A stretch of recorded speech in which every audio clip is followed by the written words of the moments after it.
Versatile Mage. Chapter 380. Vermin Spotted.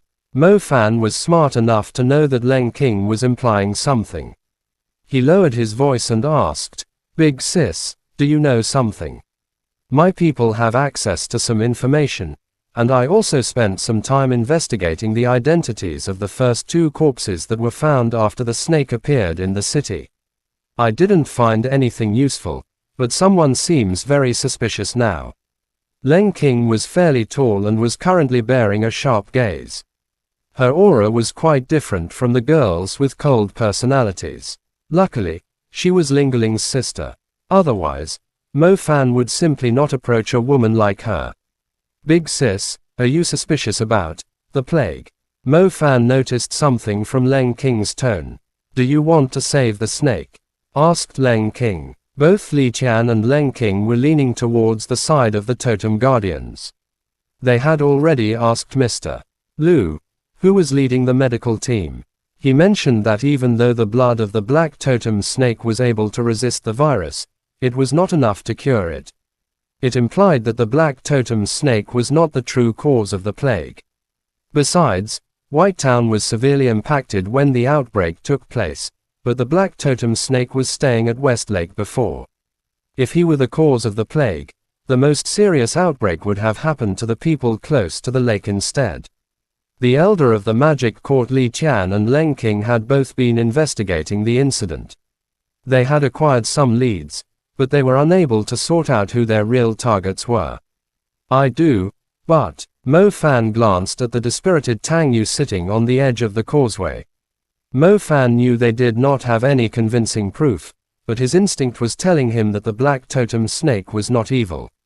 Mo Fan felt rather down, as he had never seen Tang Yu so helpless before. "My people have been allocated to West Fortress.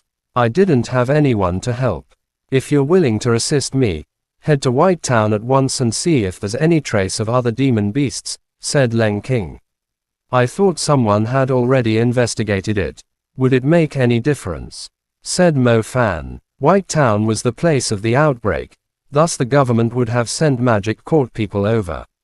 What could he possibly find there? If someone were purposely hiding the truth, or preventing people from finding the true cause, the government's efforts would have been in vain. "I've already asked Lingling to go to White Town. You will regroup with her there. Remember, we don't have much time. Once the white magic falcons are driven back, Zhu Meng would surely come and kill the black totem snake straight away. There's nothing we could do once the beast is dead, and it would be even harder to discover the truth," said Leng King sternly. "So Big Sis was already investigating it. Don't worry, if there is indeed something fishy at White Town, I promise I'll find it," declared Mo Fan, tapping his chest. "Great, we'll move separately. Please find the truth before they return," said Leng King. "I've no clue where to start from.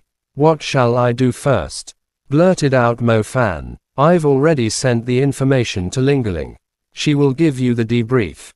"Fine." Following Leng King's instructions, Mo Fan arrived at White Town after dark. White Town was in a complete lockdown. Either entering or leaving the town was incredibly troublesome, very different from the situation a few days ago. As Mo Fan was troubled trying to find a way to sneak into the town, he received a call from Lingling, who urged him to regroup with her at the main entrance. As Mo Fan made his way toward the entrance that was heavily guarded, he saw Lingling wearing a black dress with flowers on it. Standing in a little corner, her watery eyes were staring at Mo Fan, who had arrived late. Her extremely eye-catching double ponytails increased her charm tremendously.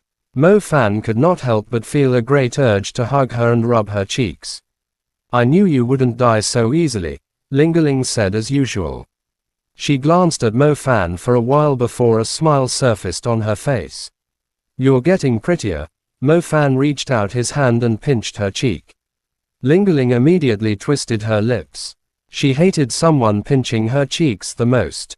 The girl who was like a little noble princess a moment ago instantly turned into a raging wildcat, reaching out her claws to scratch Mo Fan, as if she were determined to kill him at the cost of her own life.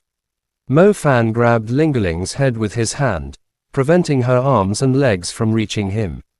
He chuckled and said, "All right, time to focus on the real business. Humph, if you dare pinch me again, I'll chop your hands off." Ling squawked like a fierce cub. "Your sister mentioned that she had given you some information. What was it?" asked Mo Fan. I was actually in charge of the operation, too.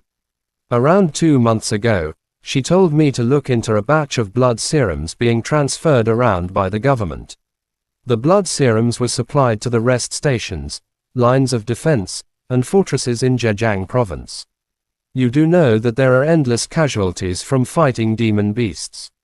Most hunters use a fifth of their income to buy blood serums to prevent themselves from dying from excessive loss of blood in the wild. The rest stations, lines of defense, and fortresses are places that require a huge amount of blood serums, too. As usual, Ling opened her mini laptop and placed it on her legs. The blood serums were very common yet expensive medical supplies. They were normally used as blood supplies. Magicians with healing magic were less common than other elements. The healers could not possibly look after every injured person. Therefore, the serums invented by the healers were extremely important. Among them, the blood serums had the highest demand. After consuming a blood serum, a magician's ability to produce new blood was 10 times stronger. Most external wounds could be treated in a short period of time by consuming the blood serum and wrapping them up in bandages, assuming the wounds were not infected. The blood serums were rather costly. Magicians who spend most of their time fighting in the wild would spend a part of their income on them. Thus the providers of blood serums could easily make a huge profit off them.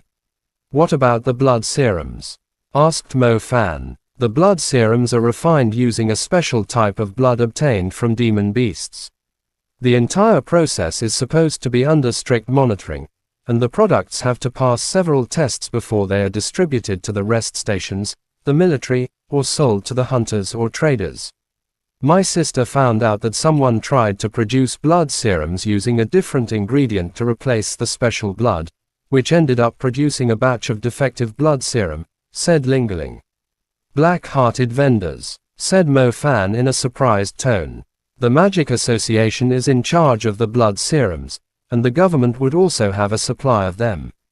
It would be a lot easier if only the sellers were involved," said Ling. "Ha!" Mo Fan raised his brows. "Looks like we've got vermin in the government and the Magic Association, too." Chapter end. Please guys like, comment, share, and subscribe.